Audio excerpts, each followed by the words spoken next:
राधे राधे दोस्तों, कैसे हैं आप सब। आशा करती हूँ सब अच्छे होंगे। तो दोस्तों, आज मैं बात करने वाली हूँ स्ट्रगल टू सक्सेस तक। जैसे कि मैं वर्किंग वूमेन हूँ तो मुझे पता है कि हर औरत ना कितना स्ट्रगल करती है। नॉट ओनली वर्किंग वूमेन, मैं आज वर्किंग वूमेन हूँ, पर मैं इससे पहले ना मतलब 4-5 साल पहले मैं वर्किंग वूमेन नहीं थी।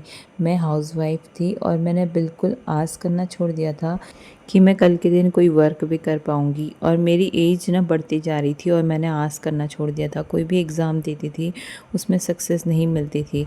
पर मैंने कभी भी हार नहीं मानी, क्योंकि मुझे ना पहले से ही मतलब जब मैं छोटी थी ना, तब से मैं एक एम लेके चलती थी कि मुझे जॉब करनी है, मुझे अपने पैर पे खड़ा होना है। पर जब बच्चे हुए ना, उसके बाद उनको देखना, उनकी देखभाल करना, फिर उसके बाद बाहर निकलने में डर लगना, मतलब ये चीज़ होने लग गया था। और बिल्कुल मैं घर पे कैद होके रह गई थी। मतलब मेरे हस्बैंड जॉब करने जाते थे, बच्चों को कौन देखेगा, तो ये चीज़ हो जाती थी। और उसके बाद ना धीरे धीरे करके सब सही होते गया। तो मेरा बड़ा वाला बेटा ना जब 8 साल का था, तब मुझे दिल्ली छोड़ के यहाँ आना पड़ा। उसके लिए मैंने काफ़ी स्ट्रगल किया अपने हस्बैंड से दूर रह के। और उसके बाद मैंने मतलब अपनी पढ़ाई कंटिन्यू रखी। पर मैं अपने हस्बैंड के साथ रहती तो मैं जॉब नहीं कर पाती, क्योंकि फिर मैं बच्चों को ही देखते रह जाती।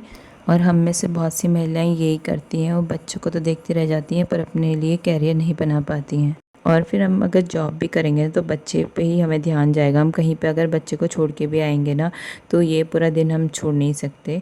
तो ये चीज़ हो जाती थी दोस्तों। हम अगर कुछ करना भी चाहे ना, तो यहाँ पे बच्चे ना हमारे मतलब ये हो जाता है कि बच्चों को देखना भी ज़रूरी हो जाता है। तो इस वजह से मैंने जॉब को नहीं किया जब मैं हस्बैंड के साथ रहती थी। फिर उसके बाद मैंने काफ़ी स्ट्रगल किया अपने हस्बैंड को, मेरे को मतलब उनको दिल्ली छोड़ के मुझे यहाँ हल्द्वानी आना पड़ा। और अभी तक हम मतलब वैसे ही हैं, वो दिल्ली रहते हैं और हम हल्द्वानी हैं।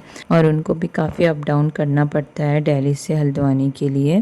तो ये चीज़ हो जाती है दोस्तों। कोई चीज़ अगर पानी है ना, उसके लिए हमें ना मेहनत तो करनी पड़ती है, हार्ड वर्क करना पड़ता है। हाँ, अगर आप ये भी सोचते होंगे कि हम साथ में क्यों नहीं रहते, तो काफ़ी इस चीज़ के पीछे ना कई रीज़न हैं, जो सब कुछ बता नहीं सकती मैं आपको। पर यह है कि हाँ, मैं वर्किंग वूमेन हूँ ना, तो उसके लिए मुझे काफ़ी स्ट्रगल करना पड़ा। कोई भी चीज़ ना आसानी से मिलती नहीं है। तो यहाँ पे ये चीज़ नहीं है कि हम अपने हस्बैंड को छोड़ के आ रहे हैं फिर तभी हमें जॉब करनी पड़ेगी, ऐसा नहीं है। पर यह है कि कुछ ना कुछ अगर पाना है ना, तो मेहनत तो करनी पड़ती है। तो फिर उसके बाद मैंने बीएड किया। मेरा बेटा 8 साल का था, मैं बीएड करने जाती थी और उसके साथ मदर इन लॉज जो थे वो यहाँ पे मतलब बच्चे को देखती थी। और मतलब उस टाइम पे फादर इन लॉज भी थे। और फिर मेरा छोटा वाला बेटा हुआ, उसके बाद 1 साल बाद मेरे फादर इन लॉ एक्सपायर हो गए थे। फिर मुझे जॉब छोड़नी पड़ी। फिर मैं घर पे रह गई थी 1 साल, मैंने पूरा घर में रही, 1-1.5 साल मैं घर पे रही। और छोटा बेटा जब बड़ा हुआ ना और स्कूल जाने वाला हो गया था, तब जाके मैंने जॉब स्टार्ट करी। तो ये चीज़ है दोस्तों, मैं भी हाउसवाइफ रही हूँ कभी। ऐसा नहीं है कि हम आसानी से कोई भी मुकाम पा सकते हैं, पर उसके पीछे ना काफ़ी स्ट्रगल होता है। पर कुछ ऐसा भी होता है कि हम मेहनत करते हैं, और कुछ ऐसा होता है कि लक भी हमारे साथ होता है। तो मैं जब मेरी शादी हुई थी ना, मेरे अंदर यही था कि मुझे जॉब करनी है।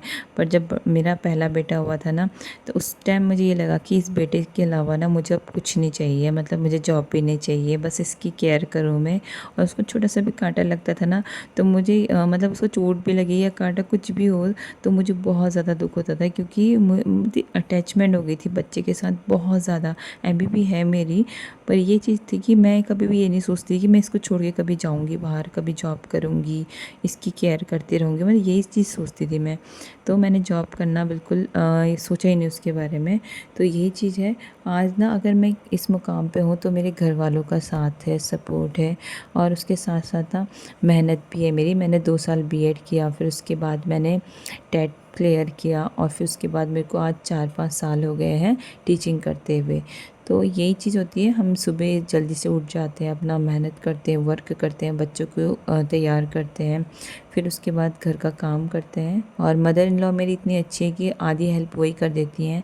तो इस वजह से ना मुझे इतना कष्ट नहीं होता है कि मुझे बहुत ज़्यादा जो है बर्डन लेके अपने सर में लेके जाना पड़ता है स्कूल में। मतलब आधा काम मम्मी कर देती हैं, तो इस वजह से मेरे लिए बहुत चीज़ें ऐसी होती हैं जो मैं आराम से करके जाती हूँ। और जब मैं घर पहुँचती हूँ तो आधी चीज़ें मम्मी करके रखती हैं। तो ये चीज़ होती है। और संघर्ष हर महिला को ना और मजबूत बनाता है और यही ताकत उससे कामयाबी तक ले जाता है। यही एक लाइन है दोस्तों कि हम संघर्ष से ना मतलब कोई भी मुकाम तक हम पहुंच सकते हैं। अगर हमें कोई भी मुकाम चाहिए तो उसके लिए संघर्ष बहुत ज़रूरी है। और जिसने संघर्ष करना सीख लिया उसके लिए सफलता सिर्फ वक्त की बात है।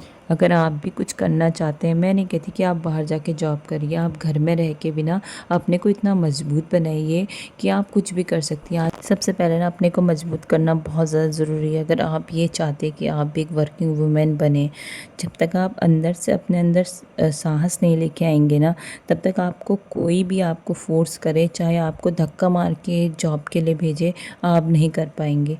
जब तक आपके अंदर से ये चीज़ ना आए कि मैं कर सकती हूँ और मैं करके रहूँगी, तब तक आप कोई चीज़ नहीं कर पाओगी। कुछ भी करने के लिए ना बहुत ज़्यादा रुकावटें आती हैं। अगर आप छोटे से छोटे कदम बाहर रखना चाहते हैं ना, चाहे आप मार्केट जाने के लिए हो, चाहे आप होटल में जाने के लिए, चाहे आप ना शॉपिंग करने के लिए, चाहे आप अपना एंजॉयमेंट करने के लिए, दोस्त से मिलने के लिए, मायके जाने के लिए, कुछ भी करना चाहेंगे ना, आपके लिए रुकावटें 10 खड़ी हैं।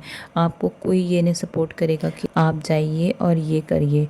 पर जब तक आप खुद से अपने स्टैंड नहीं लेना सीखेंगे ना, आप कुछ नहीं कर पाएंगी।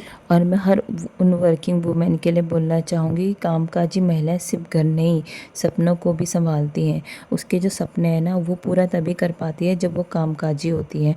अगर आप कुछ नहीं करती ना, आप बस मांगते रह जाती हैं दूसरों से, और आपके कुछ सपने तो पूरे होते हैं और कुछ अधूरे ही रह जाते हैं जो आप अपने दिल में रख के रखते हो। तो यही चीज़ है दोस्तों, अगर आप कोई चीज़ करना चाहते हो ना, उसके लिए स्टैंड लेना सीखिए और सफलता तक पहुंचने की कोशिश करिए। क्योंकि अगर आप अभी नहीं कर पाएंगी ना, कभी नहीं कर पाएंगी, ये मेरा मानना है। तो दोस्तों, आज की ब्लॉगिंग कैसी लगी आपको, प्लीज़ कमेंट ज़रूर कीजिएगा। अगर आपको मोटिवेशन मिलता है तो प्लीज़ सब्सक्राइब ज़रूर कीजिएगा और मेरे चैनल को विज़िट करके लाइक एंड कमेंट करना मत भूलिएगा। Thank you for watching. मिलते हैं आपको नेक्स्ट वीडियो में। बाय।